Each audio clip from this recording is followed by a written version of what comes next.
Hey everybody, this is David from Indiana, and this is how I watch TJV. I've been watching for 3 years, so I hope you enjoy it.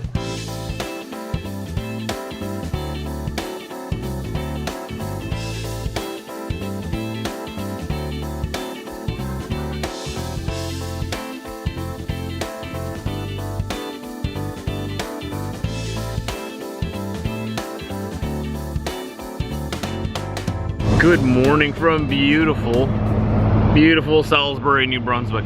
We're here at the Irving truck stop. We stopped here to get our paperwork sent away for the border. We now have our clearance to cross into the United States of America. We're headed down through Houlton, Maine, all the way down the east coast to North Carolina. Going right through New York City and everything. It's gonna be a ball. So we're at Tim Hortons here at the truck stop, Irving. They have the Tim Hortons right by the truck stop, and I just want to point out, because I pointed it out in the past, this is the only Tim Hortons that I know of in the country with parking for helicopters. That's a helipad parking. That's for the military. We have our Canadian military base just down the road that way there. And apparently they frequently fly in here for their Timmies. So Timmy's built a helipad just for them. You gotta take care of the military. They want Timmies? We'll get them Timmies. We'll build them a helipad and everything. Make sure they're good to go. Diesel! Was this you? Was your flow so powerful that you knocked this pole over? Wow. I'm proud of you. I'm a little scared. Wow. Apparently their light pole got knocked over here. Okay, let's go. Are you ready to go? You ready to go? I'm ready to go. I got my chimneys and everything, man. Oh, there you go. All right, let's rock and roll. Passing by Gagetown military base here in New Brunswick, headed towards the border with Woodstock, New Brunswick, and Houlton, Maine. I don't know how far we're gonna get tonight yet, but we'll be driving into the night anyway. Getting everything done, getting on our way to North Carolina. We're going to a town called Edenton. Edenton, like the Garden of Eden, with a ton added on it. Edenton. I'm sure it's a very nice town. I'm excited to see it. I've requested to see if I could start making my way home from there. I'm not sure what they're going to say yet. We'll see. If they do send me home, I'm thinking pick up something in Georgia. Headed west, that would get me home for next weekend. That'd be kind of nice. Guess we'll see what happens. I gotta stop for fuel yet because I don't know if there's any place I can fuel in Maine. I think the first fuel stop I have is that Flying J in Exit 1, Massachusetts there. I don't know if my fuel will last that long. I'm gonna be burning a little bit of extra fuel because we're heavy. Like heavy. We're sitting at like 79,000 pounds.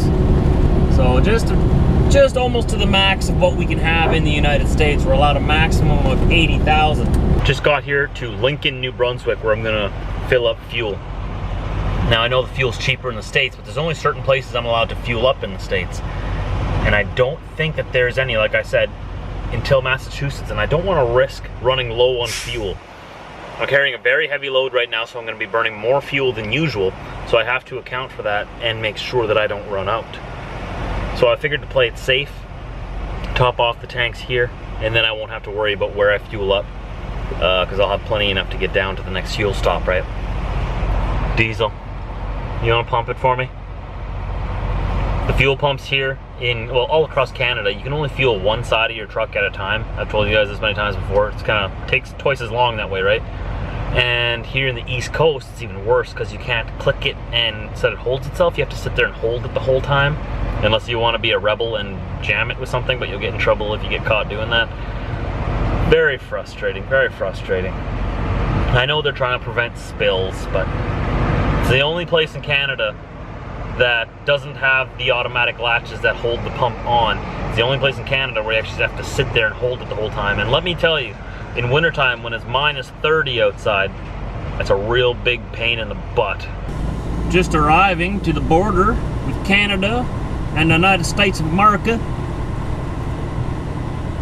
just over the line right there is the state of Maine. The main state in this area of the country. Gonna tell them where we're going, why we're going, what we're taking there. If they ask, I'll show them the papers that Diesel's all up to date with his shots. They never ask though, but if they do, I got the papers with me. What else? They'll ask if I have any weapons. I'll say no, because I don't. I'll tell them I don't have any tobacco, I don't have any alcohol. And I'm gonna be a very, very good boy, right, Diesel? We're both gonna be very, very good boys and we won't cause any trouble. Welcome to Maine, USA. They let us come visit again. We have 18 hours of just driving to get down to Drive Eatonton. 323 kilometers on Customs Loop. On Customs Loop? That's what you call this? I call it a freeway, but okay. Man, they got mosquitoes out here. When I opened the window at the border there, I had a bunch of mosquitoes fly in. That'll be fun hunting those down later before I go to bed. So it's good to be back here in the States. Always fun coming down for a visit. Spend a lot more time in the States, it seems, than Canada sometimes. Though I did just spend a week in Newfoundland there and whatnot. But it's a great country. I don't care what anybody says. They're both great countries. And if you don't think so, well, you're lost. Exit 103, I-95 in Maine. Continue 74 kilometers on I-295 south. I don't know why I can't say Maine regularly. I'm in the state of Maine. Maine. I'm just curious how they came up with that name. It's spelled M-A-I-N-E for those of you who can't spell. That's an interesting way to spell it. I want to know how they came up with that name. Maybe somebody is a historian in my comment section can let me know why it's called Maine. Maine. Welcome to Maine. It's the main state in this area of the country. Sorry, I'm not making fun of it. I'm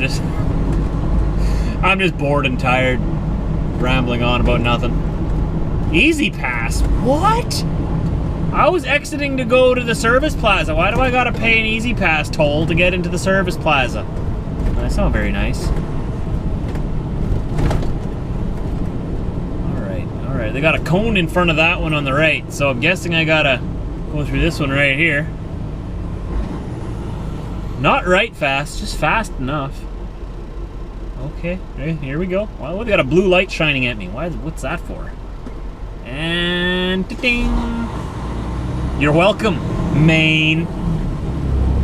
Take my money, Maine. All right, West Gardiner, Service Plaza, right here. This is where I was going. Right here. Can you guys see anything?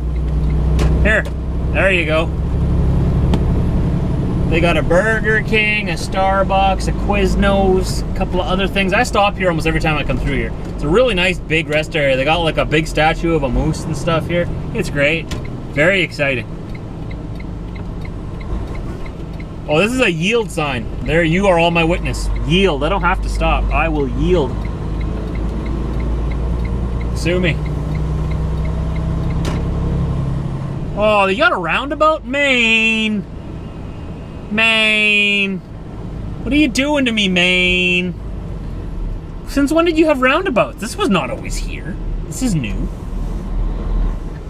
This is new. I don't like these things.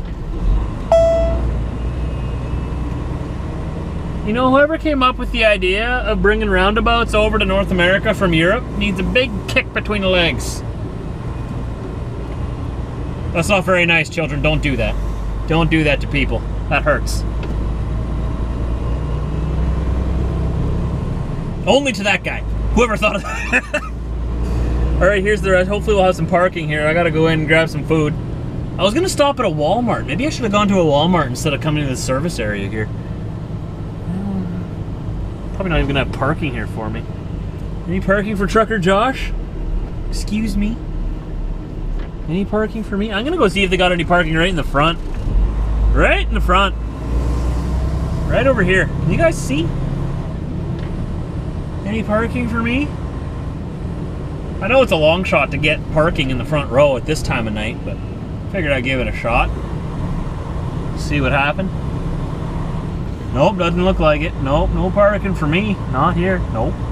Got ourselves a little primo spot here at the rest area in Yarmouth, Maine. I think that's what it's called. Maine. Yarmouth, Maine.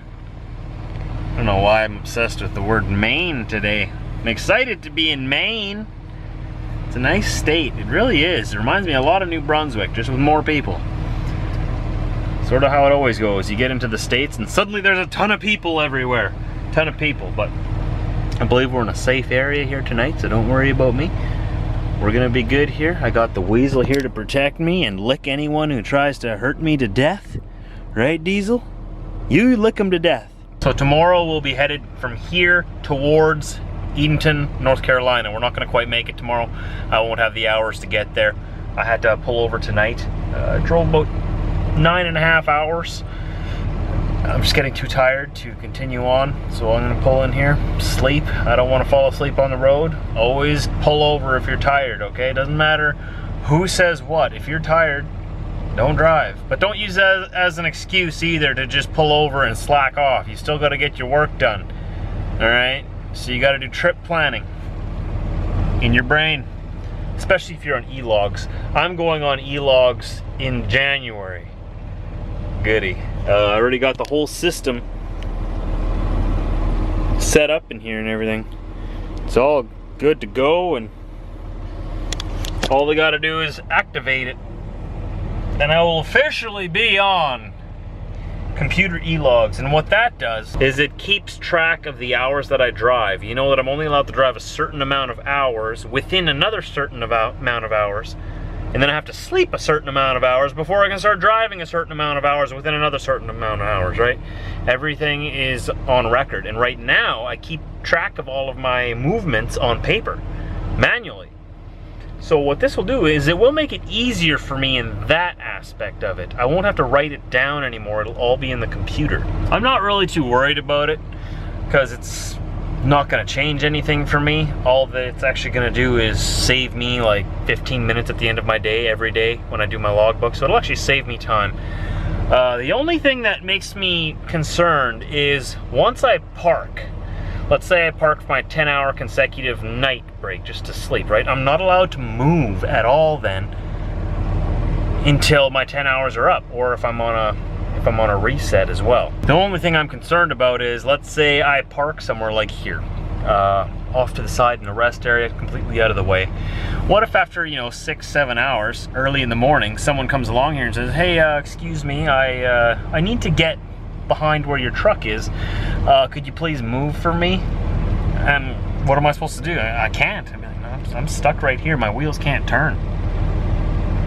Like, I have to wait until my 10 hours are up, or I have to wait until my 34, 36 hour reset is up. I can't move. Like, say you're this guy off on the right here. That's not me, just so you know. But you see how he's sort of blocking in these trucks over on the left? When they wake up in the morning, they might need him to move so that he can get out, or so that they can get out. But if you're on electronic logs, legally and technically, you won't be able to move. Now, I've heard different reports and different stories from different people saying that you can move short distances, so that would be okay. As long as I can move from one parking spot to another parking spot within the same parking lot, then it wouldn't bother me at all. So you guys get what I mean, right?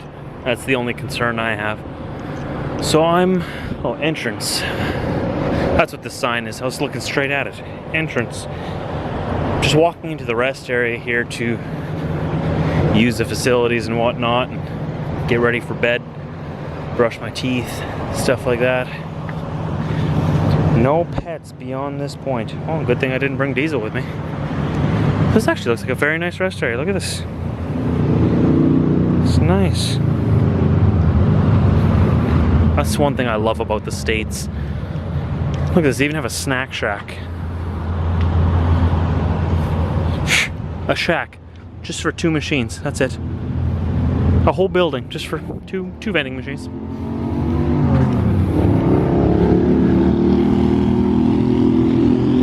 Breeze.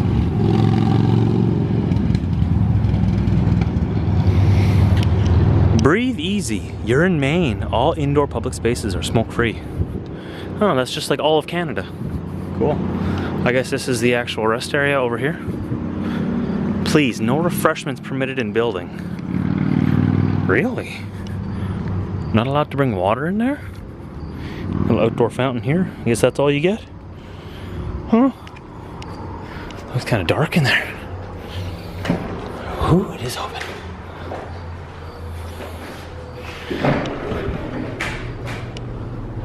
Oh, they got a store there. It's open during the day, I guess.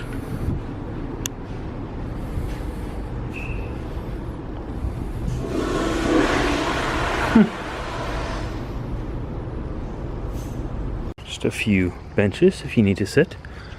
This is something I've noticed before. This is how I learned about this actually. Now there's 3 flagpoles here, right? I know you can't see it because there's absolutely no wind. That's the American flag, the Canadian flag, and the state of Maine flag. Now you would think, being from Canada, that they put this one in the wrong spot, right? But in America, when there's 3 flagpoles, you put the dominant one on the left. So Maine should actually be there. And then Canada on the right, I think. I don't know.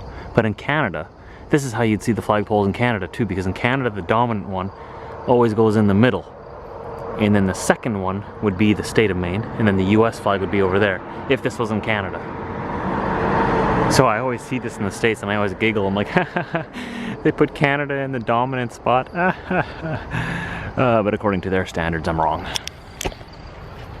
Depending on which country you're in, I guess. If you're new to the vlogs, I'm obsessed with flags. I collect them. And it really bothers me when people display them or fly them incorrectly. Now, I thought it was a universal way to display them across the world. I found out, since doing these vlogs, that that's actually wrong. Every country has their own etiquette for flying flags, just like I mentioned there.